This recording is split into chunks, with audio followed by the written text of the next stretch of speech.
예수 그리스도의 나심은 이러하니라. 그의 어머니 마리아가 요셉과 약혼하고 동거하기 전에 성령으로 잉태된 것이 나타났더니,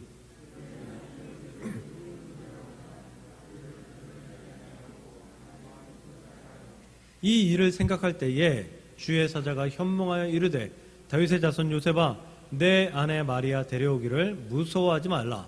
그에게 잉태된 자는 성령으로 된 것이라.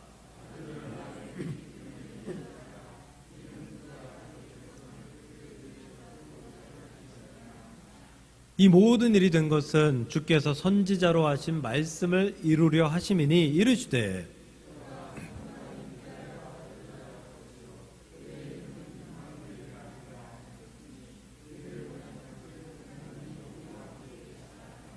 요셉이 잠에서 깨어 일어나 주의 사자의 분부대로 행하여 그의 아내를 데려왔으나,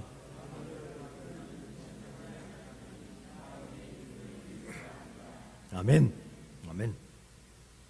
네, 오늘 사도신경 7번째 말씀, 성령으로 잉태되어 라는 말씀으로 말씀 전할 때 많은 은혜가 우리 안에 있기를 주의 이름으로 축복합니다. 원래 이 말씀은 성탄절에 드려야 되는 성경 구절입니다. 그래서 오늘 이 말씀이 동영상으로 이렇게 제가 만들어서 올리는 거거든요. 이 영상을 만들고 저장하려고 하는데 이미 있는 파일입니다. 그러니까 이 말씀에 똑같은 구절을 가지고 성탄절에 설교한 적이 있었던 것입니다. 실망하지 마십시오. 말씀의 내용은 완전히 다르니까, 조금도 비슷하지 않으니까 실망하지 마시고 오늘 말씀에 귀 기울여 주시기를 간절히 부탁드립니다. 지난주 선교사님께서 은혜로운 말씀을 전하셔서 한 주간 사도신경 강의가 잠시 중단되었습니다. 그래서 혹시 잘 기억나지 않더라도 설교의 흐름을 위해서 기억나는 척 해주시면 감사하겠습니다.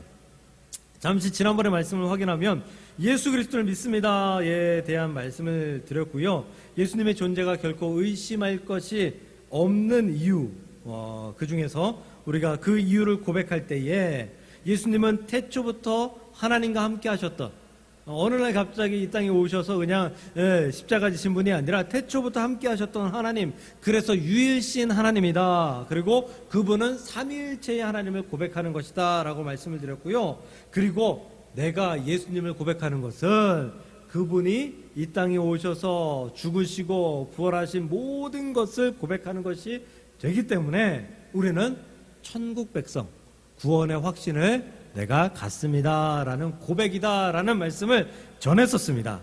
기억하시죠? 네, 기억하시는 줄 믿습니다. 오늘 살펴보려고 하는 말씀은 역시 예수님에 관한 말씀입니다. 성령으로 잉태되신 것에 대한 그 고백인 것입니다. 오늘 특히 예수님의 신성에 대해서, 이 고백에 대해서 말씀을 들을 텐데, 우리에게 이 말씀을 통해서 많은 은혜가 끼쳐질 수 있기를 주의 이름으로 축복합니다. 네, 황당한 질문 하나 하도록 하겠습니다. 여기 계신 분들 중에서 뻥 잘 치시는 분, 나는 좀 뻥하면 일가견이 있다, 내가 뻥 치면 주변 사람들이 막 귀 기울여 듣고 막 재밌어 한다, 그런 분들이 있어요. 그런 분들이 있어요. 근데 이게 뻥이라는 게 표준어에 등재가 되어 있는 그런 말입니다. 지금은 뻥이라는 게 거짓말이긴 한데 거짓말하고는 좀 결이 달라요.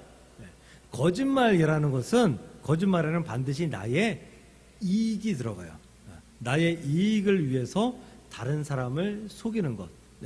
내가 어떤 일을 모면하기 위해서 다른 사람을 속이는 것. 이것도 이익이거든요. 그래서 내 이익이 그 안에 중심적으로 자리 잡고 있으면 요건 거짓말이에요. 요건 거짓말이에요. 그런데 뻥은 사실을 바탕으로 좀 부풀리는 거예요. 부풀리는 거. 내가 가지고 있는 사실이 조금도 없는데 뻥치는 것처럼 막 과장해서 이야기하는데 그건 거짓말이고, 사실이 그 가운데 있는데 그 사실보다 훨씬 더 부풀려가지고 좀 재미있게, 그리고 나를 좀 드러내게, 좀 인기 끌게 그렇게 말하는 게 뻥이다라고 이야기할 수 있습니다. 대한민국 남자들은 이 뻥에 좀 일가견이 있습니다. 우리 백 집사님 뻥 좀 치시나요? 대한민국에 이제 군대 다녀온 남자들 이야기 들어보면 야, 그 양반 없으면 대한민국은 벌써 괴뢰 국가가 되었을 것 같은, 예, 북한에 넘어갔을 것 같은 그런 생각이 들 정도입니다. 지난 월요일에 충남 천안에 동기가 있는 교회를 다녀왔습니다. 저희가 이제 내년에 입학한 지 30년이 되는 그런 해여서 우리가 한번 많이 모이자라고 해서 동기 모임을 지난주 월요일에 가졌습니다. 보통 동기 모임 하면 대여섯 명 모였어요. 대여섯 명. 제가 뭐 거의 다 참석을 했으니까 기억합니다. 정말 많이 모이면 한 10명 모였는데 그날은 19명이나 모였습니다. 예, 적은 것 같죠? 예, 지금 목회하고 있는 친구들이 한 20 몇 명밖에 되지 않기 때문에 굉장히 많이 모인 거예요. 거의 다 모인 거라고 볼 수 있어요. 그 30년 전 일들도 생각나고 막 추억을 떠올리면서 막 깔깔대고 웃고 막 좋은 그런 시간을 가졌습니다. 옛날 친구들 만나면 다 즐겁잖아요. 또 오랜만에 보고 한 20년 만에 보는 친구들도 있고 하니까 너무나 재밌었습니다. 이제 뭐 회의도 하고 뭐 또 즐거운 시간도 갖고 이제 식사하러 식당에 갔는데 이제 한 동기가 나이 많은 동기가 밥을 사겠다라고 해서 맛있게 밥을 얻어 먹었습니다. 이제 고기를 좀 이제 구워 나오는 고기가 있어서 고기를 먹고 고기와 함께 곁들여서 냉면을 먹었어요. 근데 이 냉면을 먹는데 갑자기 뭔가 하나 생각이 나는 거예요. 왜냐하면 그 냉면 먹었을 때 겪었던 사건의 주인공이 바로 제 왼쪽 옆에 앉아 있었거든요. 그때가 아마도 한 대학교 2학년, 3학년 요쯤 됐을 때일 것 같아요. 서울신대 구내식당에서 식사를 하는데 그날 냉면이 나왔어요.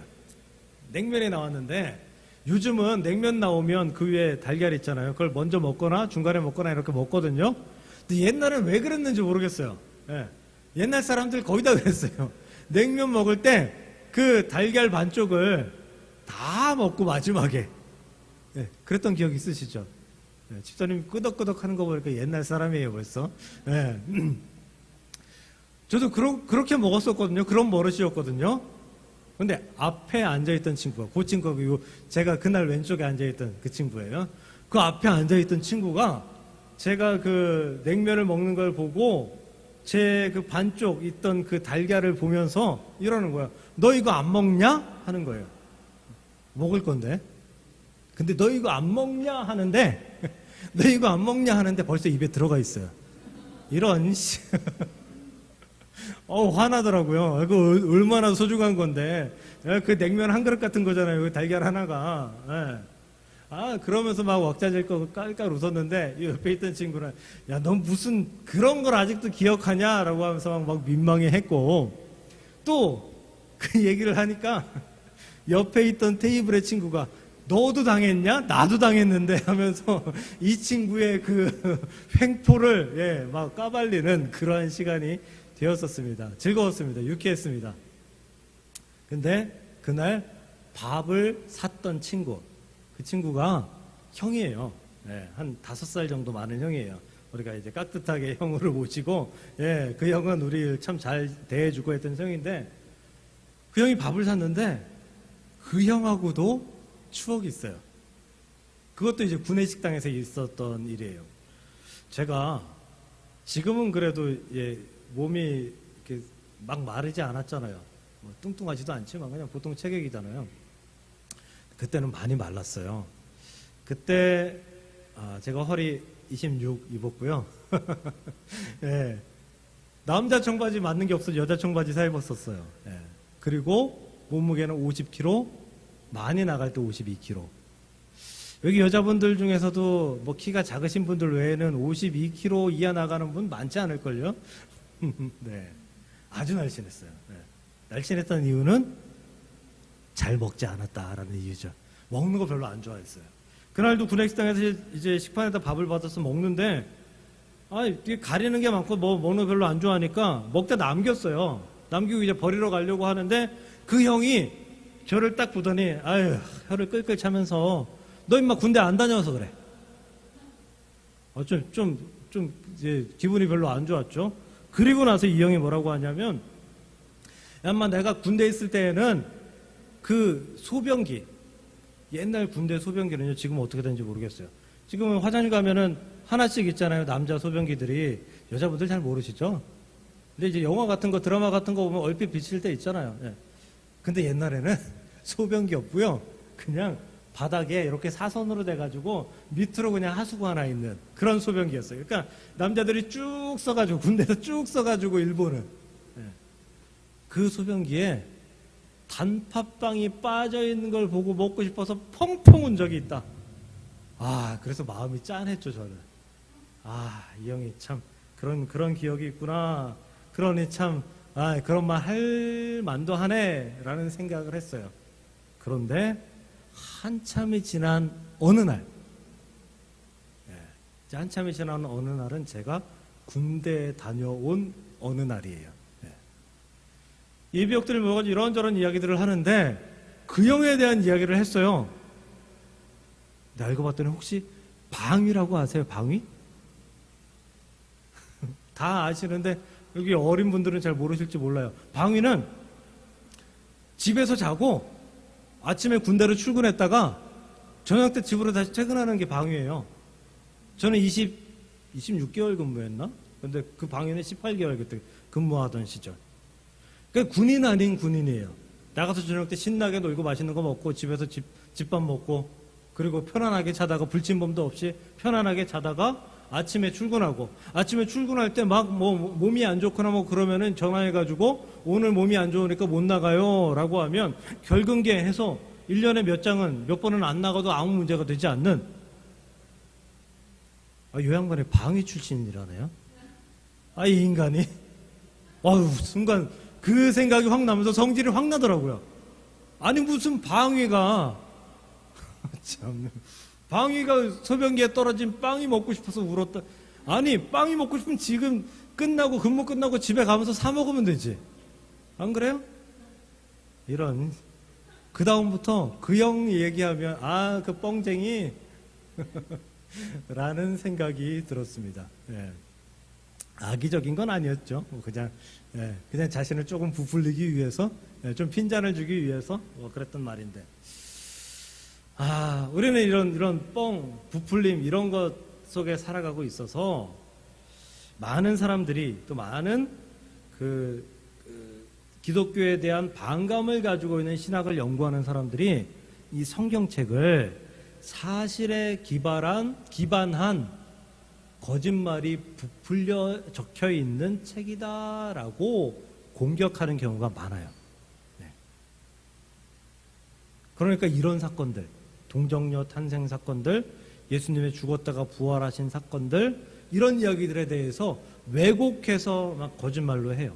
그러니까 동정녀 탄생 사건은 원래 예수라는 사람이 하나님의 아들이 아니라 하나님 신이 아니라 그저 마리아의 아들이다. 누군가 남자와 요셉의 아들이다. 뭐 이런 이야기를 하고요. 또 어떤 사람들은 예수님의 죽었다가 부활하신 그 사건에 대해서 사실 죽지 않았음에도 불구하고 장사되었다가 3일 만에 죽은 것처럼 살아난 것처럼 뭐 이런 거짓말들을 하면서 기독교를 공격하는 그런 사람들 많거든요. 그런데 이 성령으로 잉태된 사건, 또 성경에 일어난 많은 사건, 부활 사건, 이러한 사건들에는 오류가 있습니다. 어떤 오류인 줄 아세요? 인간의 언어로 설명할 수 없는 그런 오류가 있어요. 즉 다시 말하면 하나님은 이 성경을 통해서 하나님의 현현과 하나님의 역사와 하나님의 기적들을 우리에게 설명해 주고 싶으신데 우리가 쓰는 이 말, 이 표현력, 이게 너무 부족해서 성경에 기록해 놓아도 말로 구전해 놓아도 하나님의 마음과 하나님의 역사를 완벽하게 구현해낼 수 없는 오류가 있다라는 거예요. 그러니까 성경은 부풀려진 말씀이 아니라 오히려 더 축약된 말씀이다라고 보는 것이 맞다라는 것입니다. 예수님의 동정녀 탄생은 인간의 언어로 설명할 수 없어요. 어떻게 설명할 수 있어요? 말이 안 되죠. 할 수가 없어요. 과학적으로 증명할 수 없습니다. 그러나 하나님께서는 계획하셨고 하나님께서는 이루셨습니다. 어떻게? 구약 성경에서 벌써 수백 년, 수천 년 전부터, 아니 태초부터 하나님은 계획하셨고 그 계획을 통하여서 이제 마태복음에, 이제 누가복음에 기록하면서 사람들에게 알려주는 그런 계획과 그런 역사를 우리에게 보여주고 계시다라는 사실을 믿으시길 바랍니다. 그러므로 동정녀 탄생 사건은, 예수 그리스도의 탄생 사건은 사실이고 그 사실은 변하지 않는 진리라는 사실을 우리 마음속에 새기시고 믿으시며 단 한 번도 흔들림 없이 하나님을 향한 믿음으로 키워나갈 수 있기를 주님의 이름으로 간절히 축복합니다. 그러므로 하나님, 나는 예수님께서 성령으로 잉태되신 것을 믿습니다 라는 것을 고백하는 것은, 하나님께서 구약부터 신약에 이르기까지 모든 말씀에 기록된 하나님의 기적과 하나님의 역사를 내가 믿습니다 라는 고백과 동일하다라는 사실인 줄로 믿으시고 성경의 사실, 성경의 진실, 성경의 역사를 완벽하게 믿을 수 있기를 다시 한번 축복합니다. 성령으로 잉태됐다라는 말은 아이가 잉태되는 과정을 거치지 않고 아이가 출산되었다, 이런 의미죠. 이런 의미입니다. 우리 속담에 처녀가 애를 낳아도 할 말은 있다, 이런 속담이 있어요. 지금 세상은 이런 성적인 문란이 너무나 심해져서 이런 것들을 뭐 당연하게 여기고 정말 화가 나고 정말 뭐 그런 거는 무슨 이게 아이를 먼저 낳고 결혼하는 것이 무슨 선물처럼 그렇게 떠드는 그런 세상의 문화가 당연한 것처럼 지금 여겨지고 있어요. 아주 절대 그렇지 않습니다. 절대 그렇지 않습니다. 하나님께서는 인간을 그렇게 창조하시지 않으셨기 때문입니다. 우리는 그러한 일들에 대해서 동요하지 않고, 우리는 믿음을 지키는 사람으로서, 신앙인으로서 하나님께서 만들어주신 법칙대로 살아갈 수 있고 지킬 수 있는 그러한 도덕적인, 윤리적인 하나님의 백성들이 될 수 있기를 축복합니다. 처녀가 애를 낳아도 할 말은 있다. 이거는 어떤 실수를 해도 할 말은 있고 어떤 실수를 해도 변명할 거리가 있다라는 그런 뜻이잖아요. 그런 말이잖아요. 그런데 왜 굳이 변명할 거리가 있다라는 속담에 처녀가 애를 낳는 것에 대해서 썼을까요?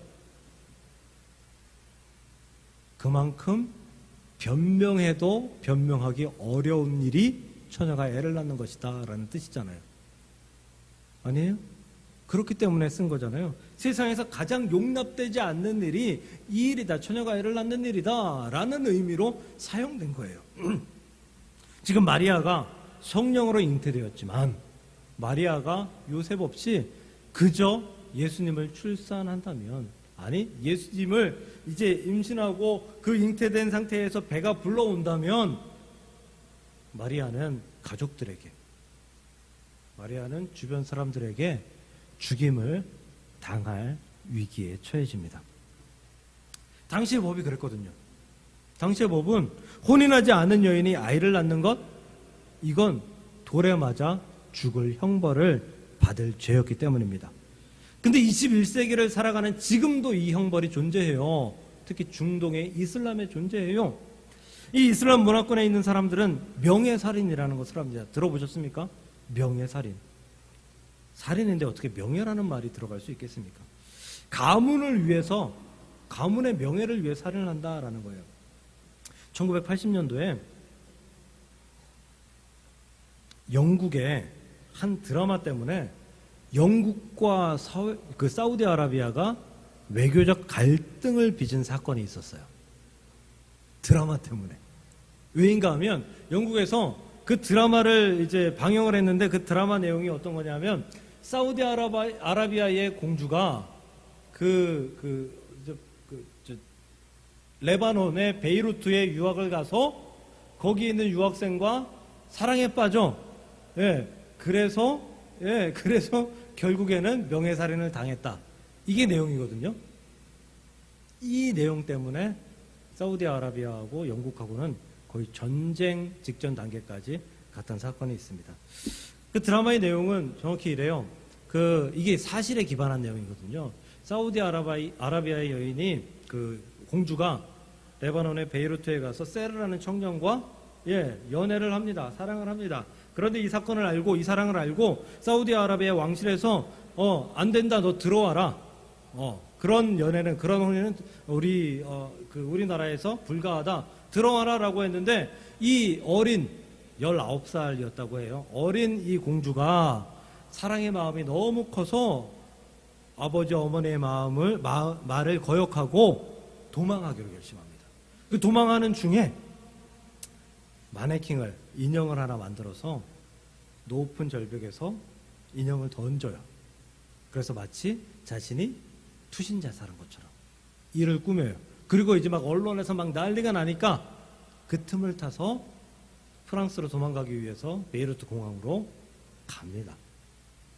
그런데 안타깝게도 베이루트 공항에 사우디아라비아의 그 정예 요원들이 아직 남아 있어서 잡혀서 결국 사우디아라비아로, 본국으로 소환됩니다. 그리고 결국 그 아버지 어머니, 그 가족들의 결정에 의해서 명예살인을 당합니다. 총살형을 당합니다. 결국은 죽어요. 이게 드라마의 내용입니다. 지금도 중동에서는 이런 일들이 비일비재하게 일어납니다.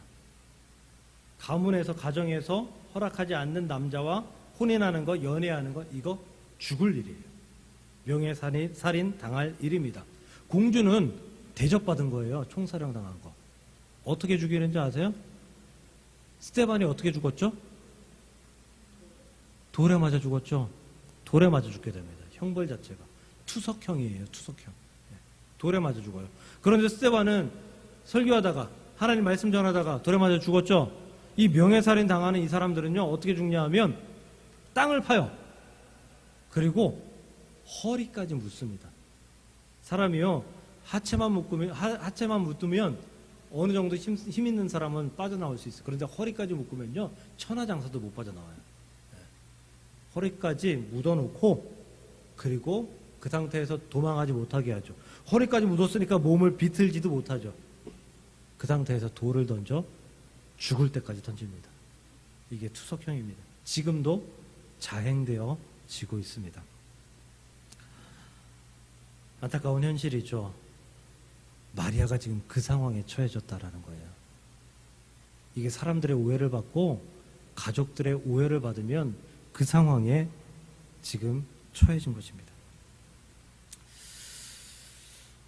믿음의 선조들이 기독교의 기본 교리, 이게 정경, 이걸 정의할 때 어떤 것이 가장 기독교의 역사 중에서 정통적인 믿음일까라는 그러한 한마디를 남기기 위해서 엄청나게 연구하고 고민했어요. 왜냐하면 이 기독교가 처음에는 하나님께서 이스라엘, 그러니까 유대인들만을 위한 종교로 하나님께서 세우셨는데 이제는 모든 사람을 위한 종교가 되었잖아요. 그래서 그 모든 사람들을 포용하기 위해서 이것들은 포기하고 저것들은 포기하고, 포기할 것들을 계속해서 잘라내고 한 문장만 남겨보자 라고 했는데 결국 두 문장이 남았어요. 첫 번째는 예수님께서 십자가에 죽으시고 3일 만에 부활하신 사건. 그리고 두 번째가 바로 성령으로 잉태되어 마리아에게 나신 예수님. 이 두 가지가 남았어요. 이 두 가지는 어떠한 상황에서도 변하지 아니하는 진리, 우리가 따라야 되는 진리, 우리가 마음속의 신념처럼 우리가 가지고 살아야 될 진리라고 여기고, 신학자들은 이 두 문장을 포기할 수 없었다라는 것입니다. 그랬기 때문에 그랬기 때문에 돌에 맞아 죽을 위기가 생김에도 불구하고 하나님은 성령으로 마리아에게 잉태하게 만든 것인 줄 믿으시기 바랍니다. 당시 사람들은 마리아를 죽이려 했을 것입니다. 그러나 하나님은 성경을 이루셔야 했습니다. 오늘 말씀에서 요셉에게 천사가 나타나서 하는 말씀이 있죠. 보라, 처녀가 잉태하여 아들을 낳을 것이요 그의 이름을 임마누엘이라 하리라. 그런데 그 위의 말씀을 보면요, 22절에 이렇게 되어 있어요. 이 모든 일이 된 것은 주께서 선지자로 하신 말씀을 이루려 하심이니. 이 선지자가 누구인지 아세요? 이사야 선지자입니다. 이사야서 7장 14절에 나오는 말씀이 동일하게 보라 처녀가 잉태해 아들을 낳을 것이요 그 이름을 임마누엘이라 하리라. 이 말씀이 그대로 등장합니다. 이사야서는 기원전 8세기에 적혀졌습니다. 쓰여졌습니다. 그렇다면 하나님께서 이사야를 통해서 예언하신 그 예언이 이미 800여 년 전에 이스라엘에게 예언으로 주어졌다. 그리고 800년이 지난 이후에 800년이 지난 후에 이 말씀이, 이 예언이 지금 실행되고 있다. 그러면서 요셉을 설득한 거예요. 하나님께서 이렇게 할 수밖에 없으니 하나님께서 요셉에게 마리아를 보호하도록 부탁드린 것이죠. 그래서 결국 마리아는 투석형을 면합니다. 마리아는 그 위협에서 피할 수가 있게 됩니다. 이 어려움, 이 고통, 이 위험, 이 모든 것을 감수해서라도 하나님은 성령으로 잉태하게 하셔야만 했습니다. 왜냐하면 예언을 이루셔야 했기 때문인 것이죠. 그러므로 우리는 성령으로 잉태된 예수님을 믿습니다라는 것은 하나님의 예언을 믿습니다. 하나님의 예언의 성취를 믿습니다. 그러므로 하나님께서 이사야 때 하신 그 말씀뿐만 아니라 지금 나에게 하실 예언의 말씀이 있으실지라도 그 예언의 말씀은 반드시 성취되게 될 줄로 믿습니다. 그래서 나는 성령으로 잉태되신 예수 그리스도를 믿는다고 고백합니다 라는 고백이 이 안에 포함되어 있다라는 사실을 기억하시기를 바랍니다. 그러므로 우리는 하나님의 예언을 흔들림 없이, 의심 없이 믿는 하나님의 백성이 되는 것입니다. 마지막 세 번째로요, 우리 부부끼리 가끔 이런 이야기를 해요. 자녀들은 이런 얘기 들어본 적 있으실 거예요. 쟤 누구 닮아 저러는지 모르겠어. 네. 쟤는 누구 닮아 저러는지 모르겠어. 이게 긍정인가요? 부정인가요? 부정이죠. 좀 뭐 사고 쳤을 때, 아니면은 좀 말 안 들을 때, 네. 뭐 이럴 때 사용하는 그런 말입니다. 자녀들 보고 그렇게 말하는 거죠. 누구 닮았나요? 예, 그거 말하는 너 닮았습니다. 그거 말하는 사람 닮은 거예요. 예, 나 안 닮은 것 같은데, 에이, 아니에요. 나 닮았어요. 나 닮아서 그런 거예요. 예. 모든 결과에는 이유가 있습니다. 이유 없는 결과는 없어요. 제가 지난주에 너무 당황스러운 일을 겪었어요. 혹시 우리 유튜브 채널에 지난주 우리 유초등부 아이들이 찬양했던 거, 그 영상 그냥 쭉 있는 그냥 실시간 영상 말고 그 찬양만 딱 잘라가지고 올라온 거 보신 분 보셨어요? 들을만 하죠?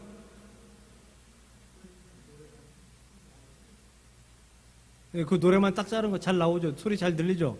네. 근데 실시간으로 녹화된 걸 딱 보면 안 들려요. 챈트는 아예 안 들리고, 노래는 들리다 말다 선생님 목소리만 들리고 안 들려요, 잘. 그래서 고민 중에 이제 그걸 이제 해결해야 되잖아요. 네. 그걸 해결했어요. 해결하고, 예, 영상을 그렇게 올려서. 아니, 그거 어렵게 한 거니까 이제 집에 가셔서 다들 한 번씩 좀 찾아가지고 한 번씩 클릭해서 보세요. 예.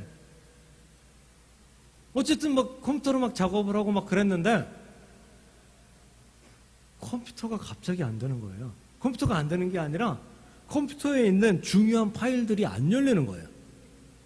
특히 최근에 제가 설교했던 파일들 안 열려요. 근데 그 안 열리는 파일들 밑에 보니까 폴더마다 다 리드미라고 돼 있는 인터넷 그 접속되는 그 단축키가 있더라고요. 그 마치 그 텍스트 파일 같은 거예요. 아니, 들어가는 데마다 있어요. 이게 없었는데 들어가는 데마다 있어요. 그걸 열어봤죠. 열어봤더니 영문으로 적혀 있는데요. 네, 보니까 이거예요. 네. 당신의 모든 서류, 그림, 다큐멘트, 중요한 파일들이 모두 암호화되었습니다. 해결하고 싶으면 우리에게 연락하세요. 말로만 듣던 랜섬웨어에 감염된 거예요. 랜섬웨어에. 제가 10여 년 전에 다른 분이 그 감염된 거 본 적이 있거든요. 그 컴퓨터 아예 못 썼어요. 다시 다 초기화해서 다 날렸어요. 제가 그거 감염된 거예요. 막 등줄기에 땀이 나고요. 제가 그 자료, 또 제가 설교 준비한 거, 설교 준비하는 중간이잖아요. 또 이거 다 날렸으니 이거 어떻게 돼요? 이거 다 살려야 되는데, 복구해야 되는데. 그래도 다행히 백업해 놓은 게 있어서 제가 다른 하드디스크에다가 백업해 놨거든요. 그래서 한 90% 이상은 있어요. 그런데 한 10% 이하가 좀 없는데, 그 10%가 뭐냐 하면 최근에 작업한 거, 몇 달 내로 작업한 거. 그 제일 중요한 것들이죠. 제일 중요한 것들이 없는 거예요. 에이, 이런 진짜 속으로 욕이 나오는 이런 상황인 거예요. 아, 살리고 최대한 살렸는데도, 예, 그래도 못한 건 못했습니다. 그리고 생각해 보니까 내가 이게 왜 걸렸지? 내가 뭘 특별하게 한 게 없는데. 그리고 제가 조심하는 편이거든요. 근데 생각해 보니까 그 유초등부 영상 때문에 그런 것 같아요. 유초등부 영상 그 볼륨을 이렇게, 음성 볼륨만 이렇게 높이기 위해서 그 작업하는 프로그램이 있거든요. 근데 그 프로그램을 실행시켰는데 버전이 낮아서, 예, 완료가 그 만기됐다고 다시 다운받아서 사용하라고 이렇게 나오더라고요. 그래서 인터넷 검색을 해서 다시 다운을 받는데 그 프로그램이 없어서 다른 프로그램을 다운받아가지고 작업을 했어요. 근데 그 프로그램을 다운받을 때 얼핏 스치는 생각이 있어요. 처음에 한번 다운받았는데 그 프로그램이 사라졌어요. 지워졌어요. 그 두 번째 다시 다운받아가지고 했거든요. 첫 번째 다운받았을 때 거기에 악성 코드가 있으니까 컴퓨터 바이러스 프로그램이 지워버린 거예요. 근데 그거 무시하고 다시 다운받아가지고 제가 그 영상을 만든 거죠. 그 영상에 가면 파일은 없습니다. 그 영상에. 근데 그 영상 비싼 거예요. 엄청 비싼 거예요. 제가 그 가치를 매길 수는 없지만 저한테는 엄청 비싼 영상이에요. 그러니까 반드시 돌아가셔서 반드시 한 번 이상, 몇 번 이상 클릭해서 보세요. 예. 엄청나게 많이 날렸어요. 이유가 없는 결과는 없어요. 제가 그 프로그램 깔아서 그래요. 모든 일엔 왜? 라는 질문에 대답할 수 있는 이유가 있습니다. 그렇다면 우리는 왜 예수님을 믿을까요? 왜 하나님을 독생자 예수 그리스도라고, 예수님을 하나님의 독생자 예수 그리스도라고 우리가 표현을 할까요? 만약에 예수님이 하나님의 아들이 아닌 우리 인간의 아들이다라는 생각이 있으면, 그가 이 마태복음에, 마가복음에, 누가복음에 나오는 이 기적들을 행하면서 그렇게 3년 동안 공생애를 사셨다면 우리 예수님을 과연 믿고 구주로 의지하며 따라가야 될까? 의문표가, 물음표가 따라올 것입니다. 왜냐하면 그는 하나님이 아니기 때문에, 사람이기 때문에. 이 말은 뭐냐면, 우리가 왜 예수님을 예수님을 예수 그리스도이시며 하나님의 독생자, 예수 그리스도이시며 하나님이라고 표현을 하느냐? 이것은 예수님께서 하나님으로서 인간 세상의 그 어떤 것과도 타협되지 않고 어떤 것에도 오염되지 않은 신성을 가지고 있기 때문에 우리는 예수님을 구주로, 메시아로, 그리스도로 믿을 수 있다는 사실을 믿으시길 바랍니다. 그분은 결코 오염되지 않았어요. 그분은 결코 인간 세상과 타협하지 않았어요. 그분은 그분 자신만으로도 그냥 하나님이신 거예요. 그 신성을 유지하기 위해서 예수님은 성령으로 잉태되어 이 땅에 오실 수밖에 없었던 것입니다. 그냥 우스갯소리로 예수님은 남자의 씨가 없이 탄생하셨잖아요.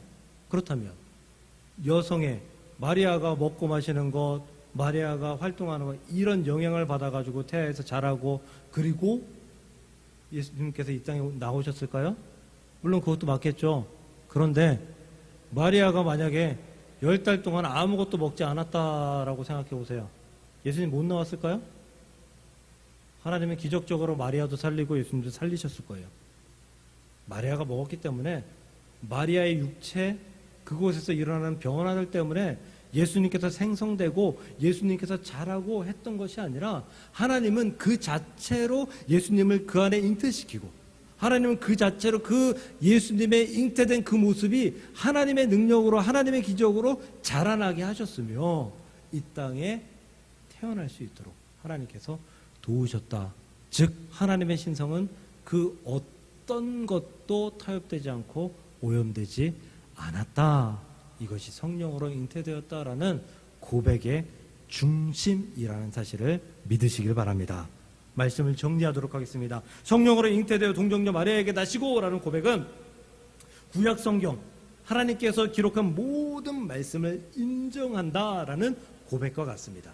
하나님께서 예언하셨고 그 예언의 성취가 되었습니다. 그리고 하나님께서 앞으로도 예언하실 것이고 그것을 성취하실 것입니다. 그 예언이 내게도 적용될 것이고 그 내게 적용된 예언도 나로 인해서 성취될 것입니다 라는 고백이 성령으로 잉태되사라는 고백이다라는 사실을 믿으시길 바랍니다. 더구나 예수님은 절대 인간 세상과 타협되지 않고 인간 세상으로 인해서 오염되지 않은 오직 고결하신 신, 오직 한 분이신 예수님이다라는 사실을 우리가 믿습니다. 그분을 우리가 결코 의심하지 않습니다라는 고백이 성령으로 잉태됐다라는 고백이라는 사실인 줄로 믿으시고 우리 간절하게 우리 마음을 담아 성령으로 잉태되사 동정녀 마리아에게서 나시고라는 고백을 하나님께 드릴 수 있는 저와 여러분들이 될 수 있기를 주님의 이름으로 간절히 축원을 드립니다.